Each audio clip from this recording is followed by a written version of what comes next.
सत्संग प्रेमी सजना श्रद्धामयी माताओं बहनों,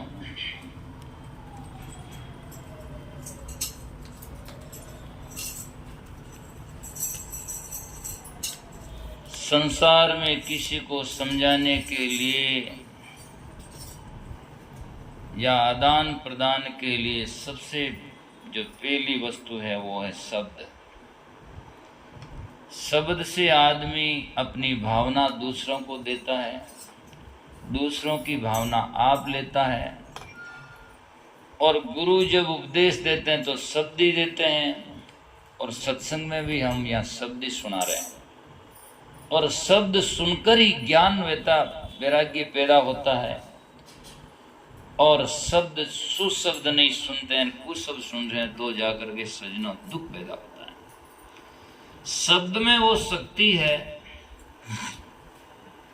जगा देता है, मोह से भगा देता है, और पूरी पीढ़ियों का दुख भी लगा देता है। अब शब्द हमें विचार करके सुनना चाहिए और विचार करके इस शब्द को लेना चाहिए। इसलिए संत महापुरुषों ने कहा, शब्द विचार के बोलिए शब्द के हाथन पाऊं। एक शब्द करे ओस्तीन, एक शब्द करे घाव। और वाणिया में शब्द पूरे भरे लिखे पड़े हैं, जिसमें शब्द है, भयानक शब्द है, रोचक शब्द है और यथार्थ शब्द है। तो सजनों, केवल गाने वाले तो संसार में बहुत हैं, लेकिन एक एक शब्द को हमें समझने की जरूरत है। भयानक और रोचक शब्द सुनते हैं तो वो जीव को कुछ भक्ति मार्ग की तरफ में या मोक्ष के मार्ग में अग्रसर जरूर करते हैं। डर लगता तो डर से बचने का कोई उपाय करें। रोचक वाणी आती तो कोई रुचिकर होते थे, ऐसा देश है या ऐसा वस्तु है, ऐसा परमात्मा सत्य है, उसको हम समझ पाए। और यथार्थ बात जब आती है तो रोचक और भयानक सब उड़ जाता है, खत्म हो जाता है। यथार्थ जैसा का तैसा बताया जाता है। तो इन शब्दों के माध्यम से संत महापुरुष बहुत ही सुंदर उपदेश करते हैं। पहले शब्द में पलटू साहब कहते हैं, शब्द विवेकी हंसारे बैठ शब्द की डार।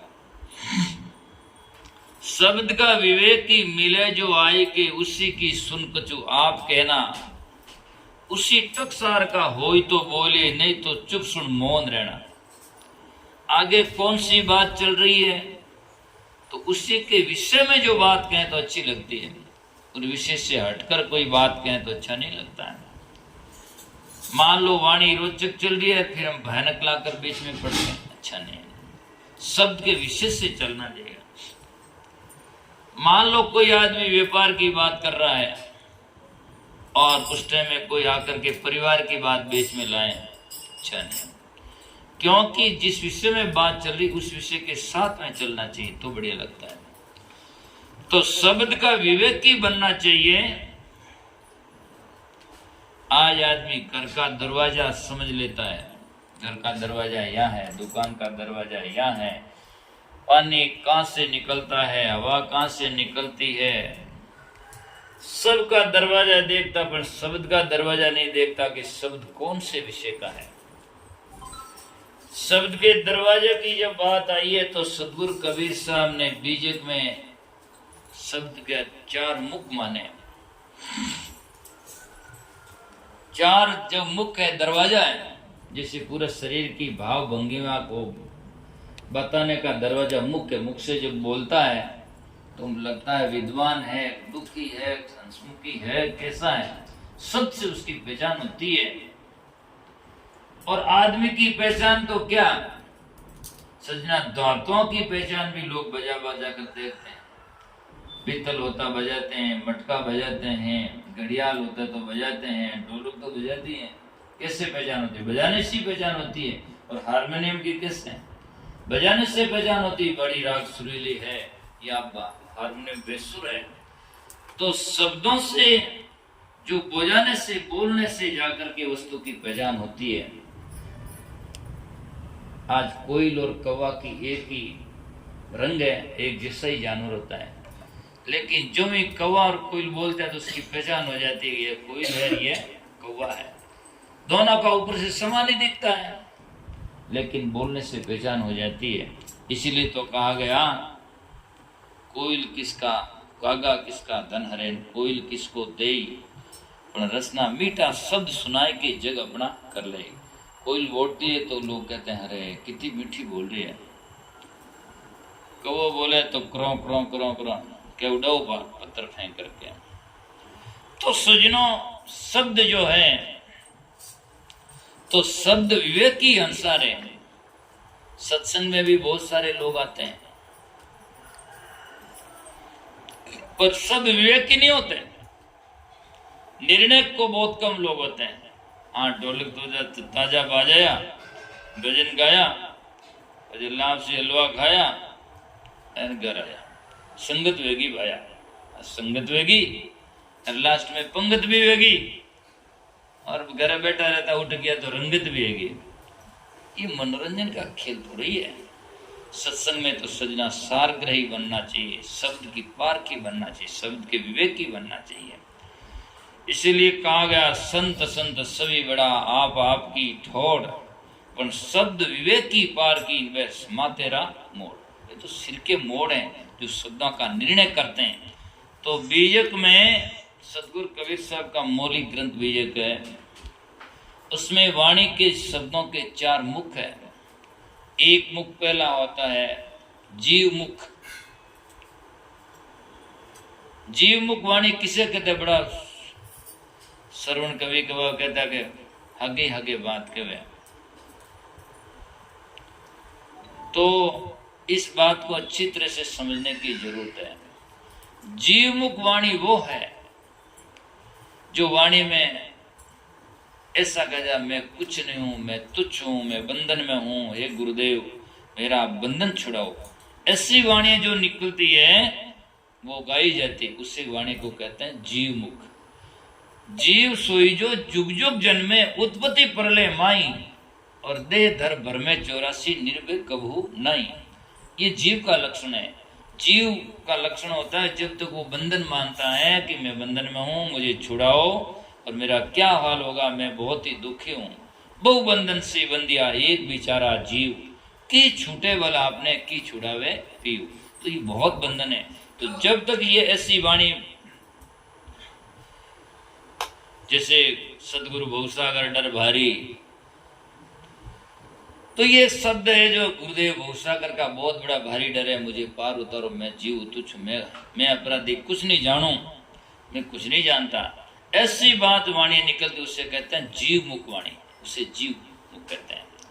दूसरी वाणी आती है जिसमें माया मुख। माया मुख होता है, प्रलोभन दिया जाता है, रोचक वाणी, माया मुख वाणी। तो जहाँ नहीं है और फिर किया जाता है, आकाश में हमी का होद भरिया है, उठे स्वर्ग में तो जाकर के सजना अमृतरी नदियां बहती है, और उठे तो स्वर्ग में तो सोनारी सड़का बनी हुई है। ऐसी वाणियां जो आती है रोचक वाणी, वह ऐसा करोड़ भाण प्रकाश है।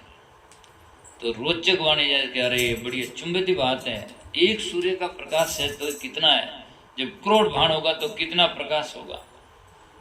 तो ये एक अलंकार है रोचक वाणी, जिसे माया मुख कहते हैं। होता नहीं, जिससे वाणी आती जगर मगर मुक्तामणि हेली हीरा का प्रकाश। तो ये अलंकार है कि हीरा में जैसे स्वयं प्रकाश होता है, वो परमात्मा साहिब का घर है, उसमें स्वयं प्रकाश से चेतन है, वो प्रकाश लाया नहीं जाता है। बल्कि हीरा का प्रकाश तो बड़े बड़े सेठों के घर में भी है, हीरे पड़े हुए खरीद लाते हैं पैसे दे करके। तो क्या ये सतलोक हो गया जहाँ हीरा का प्रकाश है? वो सतलोक नहीं है। तो ये अलंकार है, तो ये माया मुख वाणी है नहीं है, और रोचकता से बताई जाती है। जिससे माँ बच्चे को रोकती है, कहती बेटा तुम रुक जा, मैं जाती हूँ। पहले तो मावा कहती थी कि तू यहाँ रह, मैं तारे चूर मारो बाट को लेना हूँ। आजकल कहती टोपी लाऊंगी। बात वही है, प्रलोभन देती है, लाती पूरी लाती या नहीं है ये तो कोई पक्का नहीं। वापस आती भूल गई वो, बच्चा तो बच्चा होता, बच्चा स्वयं भूल जाता है। तो ये रोचक वाणी है। अब आती तीसरी ब्रह्ममुख वाणी। ब्रह्ममुख वाणी आती जब ब्रह्म कहते हैं आकाशवत, तो वो वाणी जिसमें कहता कि कण कण में मैं ही हूं, सब जगह मैं ही हूं।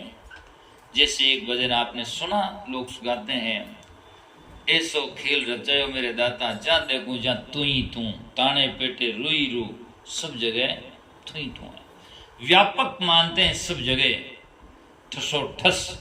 ऐसी वाणी आती है, या बाहर भीतर में एक हूं, या जड़ चेतन में एकाकार है, ऐसा जब मानना ही ब्रह्ममुख वाणी से ब्रह्ममुख कहते हैं। वो भी वास्तविकता नहीं होती है, क्योंकि सजना संसार में ठसो ठस भरी हुई कोई वस्तु हो ऐसा साबित नहीं हो सकता है। और होता है तो यदि ठसो ठस कोई वस्तु हो तो फिर संसार में गति चाल हो ही नहीं सकती। गति चाल दो में होती है, कम ज्यादा में होती है, और जाकर के एक जगह भी चीज खाली ना हो तो फिर सजना हम कहाँ घूमते हैं, चाल कहाँ होती है, हवा कहाँ चलती है, ऐसा कोई वास्तविकता नहीं है। अब इसका भावनात्मक में अर्थ किया जा सकता है कि यूं माना जा सकता कि सब जगह मैं ही हूं, अर्थात मैं चेतन हूं तो सब साबित हो सकता है, और मैं न हूं तो कोई साबित नहीं हो सकता। यदि मैं न हूं तो काका कैसे, बाबा कैसे, हारमोनियम है तो मेरे लिए, जब मैं नहीं तो हारमोनियम क्या मैं तो करेगा। जब मैं हूं तो हारमोनियम है, और मैं नहीं हूं तो मेरे लिए हारमोनियम का कोई महत्व नहीं। मैं हूं तो मकान है, और मकान नहीं तो मैं नहीं तो मकान क्या, किसके लिए, मकान को थोड़ी कर सकता है। तो इसका भावनात्मक में अर्थ किया जाए तो हो सकता है, बल्कि वास्तव में ऐसा कोई वस्तु या व्यापक हो या ठसोठस भरी हुई हो। जैसे ये मकान है, इसमें जाकर के कोई चारों ओर से दीवार निकल ठसोठस इसमें रेत भर दे तो क्या हवा इसमें घुसेगी? क्या उसमें आदमी जाएगा? क्या उसमें पानी जाएगा? क्या जाएगा? कुछ नहीं जा सकता, क्योंकि उसमें ठसोठस भरा हुआ है, दूसरा उसमें जा ही नहीं सकता है। तो यदि आज सत्संग में हम 50 जने बैठे, मान लो इसमें भी जाकर के एक कहा, एक को नींद आ रही है, एक भजन गा रही है, एक को जाकर के ठीक नहीं लगा तो क्रोध भी आ रहा होगा, किसी के पांव दर्द कर रहा है। यदि ठसोठस एक हो तब तो किसी भाई जी के तकलीफ है तो मुझे भी मालूम होना चाहिए कि हाँ भाई मेरे तकलीफ हो रही है। या मान लो बेंगलोर मद्रास में किसी कोने में तकलीफ है, किसी के है, तो हमें मालूम होना चाहिए जब एक हो। और नहीं तो जिसको आपके दर्द है आपको मालूम हो रहा, मेरे को नहीं हो रहा, इसका मतलब एक नहीं है, अलग अलग है। और एक की परिभाषा भी बता सकता हूं, जैसे शरीर हमारा नख से लगाकर सिर तक एक है, तो शरीर से नख से सिर तक लगाकर कोई भी जाकर कांटा छुए या और कुछ है, खुजलाहट चले या चींटी भी चढ़े तो भीतर में मालूम पड़ता है, चाहे हाथ माथे चढ़ो, चाहे पांव पर चढ़ो, चाहे सिर पर चढ़ो, एक है पूरा का पूरा। इसलिए मालूम पड़ता है कि मेरे चींटी चढ़ गई है। ये एक की परिभाषा है। अब आप मेरे में दोनों में एक है, जब दोनों में एक है तो आपकी तकलीफ मेरे मालूम कहाँ पड़ रहा है? तो इसका मतलब ये जाकर के एक नहीं है, वो द्वैत है। और अद्वैत का अर्थ यह होता है कि अद्वैत असंग एक है, अद्वैत उसमें दूसरा कोई नहीं समाता, वो एक को एक है उसमें दूसरा नहीं समा सकता। चेतन एक है तो उसमें दूसरा न तो समाता है, न जाता न निकलता है। अद्वैत उसमें दूसरा नहीं, केवल एक ही है, इसीलिए उसका नाम अद्वैत असंग कहा गया। बल्कि जाकर के दो नहीं है, वो सब जगह व्यापक, ऐसा वास्तव में सत्य साबित नहीं हो सकता है। यदि मान लो कोई कहते सब जगह एक ही है, तो हजारों वर्ष पहले कितने संत हुए, वो मुक्त हो गए, और जब एक ही था तो सब मुक्ति हो गई। आज हम मुक्ति किसकी चाहते हैं, कौन क्या है? जब हजारों वर्षों से संत होते जा रहे हैं तो उन्होंने जब एक ही था तो हो सकता है सबकी एक ही मुक्ति हो गई, दो तो कोई है ही नहीं। तो आज वाले प्रपंच क्यों कर रहे हैं कि भाई हमारी मुक्ति हो न हमें दुख है, जब हजारों वर्षों से पहले एक ही है?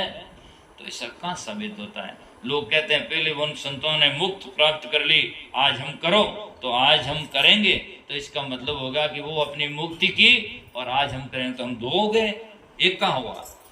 इसीलिए समझने का बड़ा सुंदर का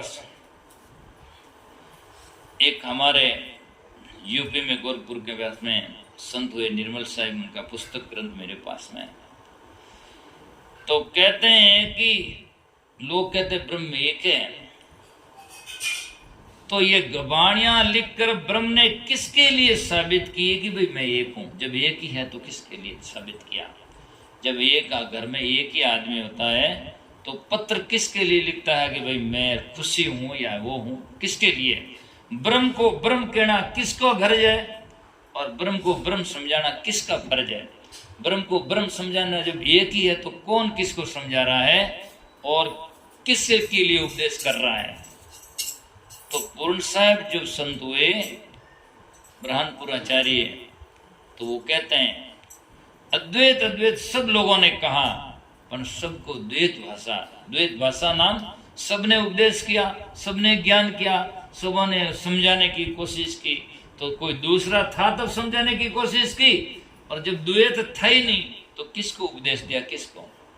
बड़ा सुंदर उपदेश समझाते हैं। जैसे एक संत महात्मा आए और एक संत महात्मा से पूछने लगे कि महाराज आप अद्वैत मानते हैं, द्वैत मानते हैं? तो संतों ने कहा मैं तो बाद में बताऊंगा, आप क्या मानते हो वो बताओ। कि मैं तो अद्वैत मानता हूं। तो महाराज कहते जब अद्वैत मानता तो पूछता किससे? जब अद्वैत में तो एक ही होता, किससे पूछता? कि भाई तो आप किसको मानते हैं? जब द्वैत नहीं, दो नहीं, तो बात किसके बीच में होती है? तो अपने आप साबित हो जाता है कि जब द्वैत है तो बातचीत होती है, द्वैत है तो ज्ञान दिया जाता है, द्वैत है तो उपदेश दिया जाता है। जब द्वैत नहीं तो उपदेश किसे दिया जाता है? द्वैत दो तो है तभी उपदेश दिया जाता है, और अपने आप द्वैत सिद्ध हो जाता है। जैसे कोई आकर आदमी कहे कि मेरे मुख में जीभ नहीं है, तो पहले साबित हो जाता है कि जीभ तो है तभी तो बोल रहा, नहीं है तो बोलता कैसे? कोई आकर कह दे मेरे मुख में जीभ नहीं है, तो जीभ नहीं तो कैसे बोलता है? जीभ तो है तभी तो बोलता है, तो जीभ पहले साबित हो जाती है। जैसे कोई आकर कहे कि मेरा पिता बाल ब्रह्मचारी है, तो तेरा पिता बाल ब्रह्मचारी तो तू कहां से है?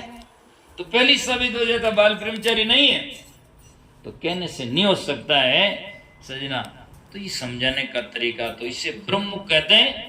और चौथी वाणी होती गुरुमुख, जो गुरु के मुख से निकलती है, अर्थात ये भी एक समझाने का तरीका। गुरुमुख वो होती है जो कसौटी पर घिसने के बाद में भी टूटती नहीं, कटती होती है। वो जिससे वो वाणी तेरा साहिब तुझ में जीव पुष्पन में वास, कस्तूरी का मृग जीव फिर ढूंढे घास। तेरा साहिब परमात्मा तुझ में है, वो दूसरा नहीं है और दूसरा हो नहीं सकता। एम ब्रह्मास्मि में ब्रह्म। ऐसी वाणियां जो गुरुमुख है वो जाकर के सजना जीवन में कल्याणकारी होती है। तो इसे गुरुमुख वाणी कहते हैं। तो वाणियां का पूरा अर्थ तो लंबा विषय है, कुछ एक बातें जो सार सार गई। तो शब्द विवेकी अंसारे बैठ शब्द की डाल। अब लोग क्या कि वाणी का मुख नहीं जानते और वाणी किस विषय की है और वास्तव में है क्या, इस बात पर कोई टीका टिप्पणी न तो करते जाना और न कुछ सुनने के लिए तैयार है। बस लोग कहते हैं अपन तो गाओ ना, आटा टूटा राम जी नाम हकरी है, आटा टूटा राम जी नाम गला में अट जाना। आटा टूटा नहीं वे, सीधा होना चाहिए। अर्थात सजना कहने का मतलब है, मैं कोई कह दूं सीधा तो अच्छा नहीं मिलेगा, कोई लोग सुने के समझेंगे। लेकिन सदगुरु कबीर साहब की साखी से साबित करता हूँ। सदगुरु कबीर साहब कहते हैं राम राम सभी कहे, कहना माई विवेक, एक अनेका मिलरियान एक समाना एक। राम राम सब कहते हैं, नाम भजन सब करते हैं, लेकिन एक भजन करके बंधन से छूट जाते हैं और एक बिना विवेक से उसमें रुझ जाते हैं। इसीलिए सजना उन्हें भजन में करने की विधि होनी चाहिए और उनका उद्देश्य और लक्ष्य समझ में आना चाहिए, तभी जाकर के वास्तविक में सार्थकता है।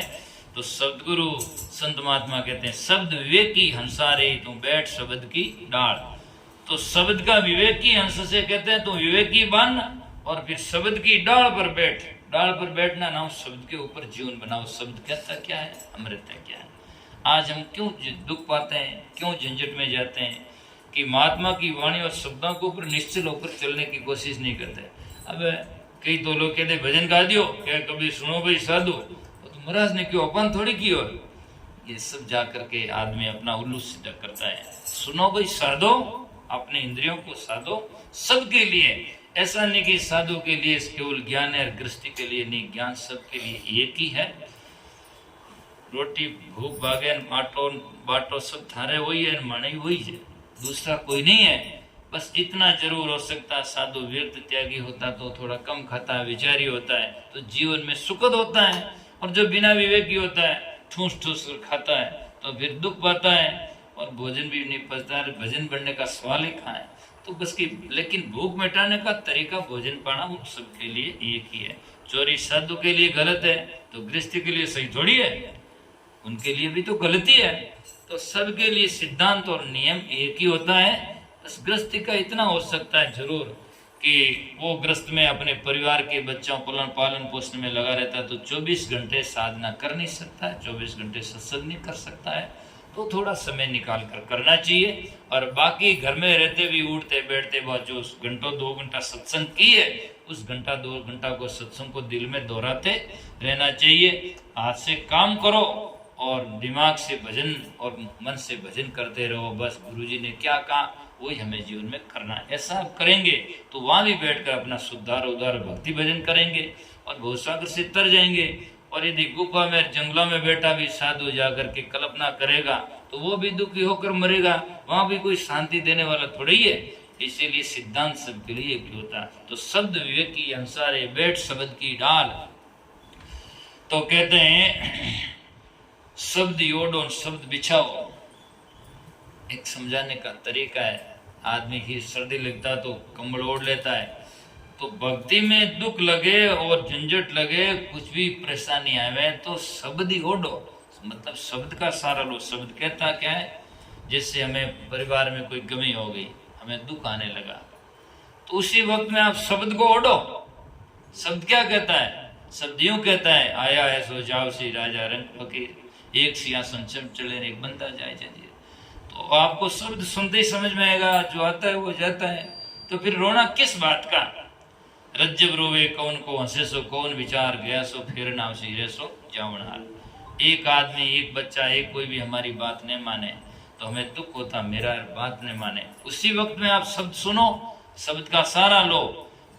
वचन माने सो वंश हमारा, नहीं मानो जन डूबो संसार। जो मेरा होगा बात मानेगा, नहीं होगा तो नहीं मानेगा। अपना बात नहीं मानता सोचो अपना हम कहते हैं नहीं, बस तो बात नहीं मानेगा। तो इसीलिए शब्द आपको सुनते ही ओढ़ते ही आप जीवन में सुखी बन जाएंगे। और यदि शब्दों का आप सहारा नहीं लेंगे तो वो कल्पना भीतर भीतर में भरती रहेगी। काफी वर्षों पहले की बात है, यहाँ चतुर्मास था 2000 में, एक भाई साहब आए नहीं।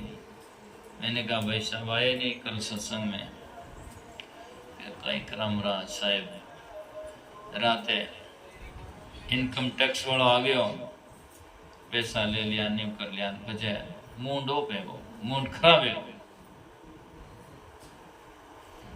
जाने बजे कमरा में सोई गो, तो मैं क्यों कमरा में कमड़ी ओढ़ सोना मूड ठीक है गो, और मूड रे मत और ओढ़न बैठ का जो वो तो मूड भारी नहीं गयो।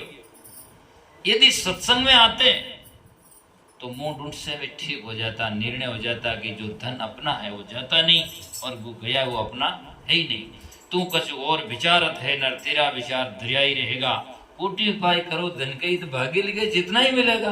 करोड़ों उपाय धन के हित करो, लेकिन भाग्य में होता उतना मिलेगा, और भाग्य में होता तो कोई जा नहीं सकता है। और कितना इकट्ठा करके भी हम दर देंगे, मान लो हम कहेंगे इतना धन है, लेकिन एक दिन शरीर छूटेगा तो पीछे ही रहना है। तो आज ये बेटा ले जाओ, चली भाई इनकम टैक्स वाले, अपने साथ में तो क्या जाएगा, साथ में तो कोई जाना नहीं। साथ में तो वो जा सकता है जो हमने अपने हाथ से दान पुण्य किया, शुभ कर्म किया है, तो वो महापुरुष संत साथ चलेगा नाम खजाना। तो ऐसा बात अब सुन लेंगे तो आपका दिल है उसी वक्त में जाकर के निर्मल हो जाएगा और दुख से मुक्त हो जाएगा। और अन्यथा सजना ये जाकर के मुक्त हो नहीं सकता है, दुख नहीं जा सकता है। तो महापुरुष कहते हैं ले हथियार शब्द के मारो, शब्दाई खेत ठहराए। मतलब युद्ध में जाते हथियार से होता, तो यहाँ भक्ति मार्ग में हथियार भी शब्द ही है और खेत भी शब्द ही है, और शब्द लेकर ही सब कुछ होता है। ले हथियार शब्द के मारो, शब्दाई खेत ठहराए। और कबू कुचाल जो हो तुम्हारी, कबू कुचाल आ जाए, दुख आ जाए, हमारी गलती हो जाए, तो शब्दों में भाग लुकाई, तब भी जाकर के मन को निश्चित करने की जगह शब्द ही है। गलती हो गई तो यूं करना चाहिए, सेवक चूके सो बारा, सदगुरु साहिब लेवे उबारा। दाता जो उगुण पर हरी, और कहते बालक ने विष दे में तारी, तो कौन रक्षा करे हमारी। ऐसे शब्दों का सार हो ताकि मन प्रसन्न हो जाए और कि बस मेरी गलती हो गई गुरुदेव, साफ हो जाएगा, मन निर्मल हो जाएगा। तो वहां भी शांति प्राप्त करने की जगह शब्द ही है। और नहीं तो सजना आपका दिमाग जाकर के अशांत रहेगा, और जब अशांत रहेगा तो अशांत दिमाग वाला न तो भक्ति कर सकता है, न राम राम कर सकता है, न साहिब साहिब कर सकता है।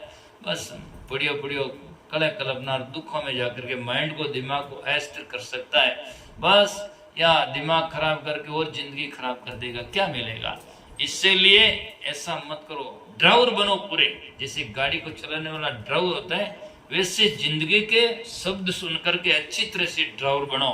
जब चढ़ाई आ जाए फर्स्ट गियर लगा करके धीरे धीरे चढ़ाओ। आ जाती यात्रा करते हैं तो यात्रा में उतार चढ़ाव तो आना स्वाभाविक है। ऐसी कौन सी रोड है जहाँ बिल्कुल यात्रा में कहीं उतार चढ़ाव नहीं होता है। अब जहाज में चढ़ते हैं तभी ऊपर चढ़े नीचे उतरे, यूं तो है नहीं। तो सब जगह अप डाउन तो होता ही है जिंदगी में, जिंदगी उसका ही नाम है यात्रा का, तो ऊंचा नीचा होता है। और जब चढ़ाई नहीं है, उतार आ जाए तो उतार आ जाए तो सीधा छोड़ दो तो एक्सीडेंट है, इसलिए धीरे धीरे उतारो। तो कहने का मतलब है परिवार में, दुनिया में, हर जगह में कुछ न कुछ होते रहते हैं, उनको हमें जाकर के शांति से, विवेक से, गाड़ी के ड्राइवर जैसे बनकर जिंदगी को शांति में जीना चाहिए। इससे जाकर के सजना वास्तविक में ज्ञानी कहते हैं। तो शब्दी मूल शब्दी शाखा, शब्द आदि अनादि, शब्द शब्दी मूल विचार, और जिनके चोट शब्द की लागी तो आवागमन निवार। आज लोग यहाँ आते हैं किस लिए? शब्द सुनकर के आते हैं। और जहाँ भी आए हैं सत्संग और गुरुमुखी बने किस के द्वारा? महाराज को देखकर नहीं, उनकी वाणी शब्द सुन करके कि अच्छे ज्ञान देते हैं, अच्छी बात है, तो इसलिए जाकर के लोग शब्द सुनकर ही उनका भक्ति भजन करते हैं। तो शब्द ही मूल है, शब्द ही शाखा, शब्द ही शब्द समान। और पलटू दास के शब्द विवेकी शब्द के हाथ बिकान। शब्द का विवेकी होता है, शब्द के हाथ में बिक जाता है। जिसे बिका हुआ आदमी अपने आप में कुछ नहीं कर सकता है। ये तो एक समझाने का तरीका है। अर्थात शब्द के विवेकी होता अपने मन माने सुन नहीं कर सकता है, उनको एकदम जो करना शुरू होता है, जितने में शब्द आकर खड़ा आ जाता है, तुम क्या कर रहा है और गुरुजी क्या कहते थे, तो वो शब्द के हाथ में बिका हुआ है कि नहीं ऐसा करना ठीक नहीं, शब्द यूं कहता है, तो वो शब्द के अनुसार चलना शुरू हो जाएगा और भक्ति भजन करना शुरू हो जाएगा। तो सजना भक्ति भजन साधना सुमरण करो। शायद अब आपके समय ज़्यादा होने लगे होगा, कई लोग जाने की तैयारी में भी होंगे, तो सब लोग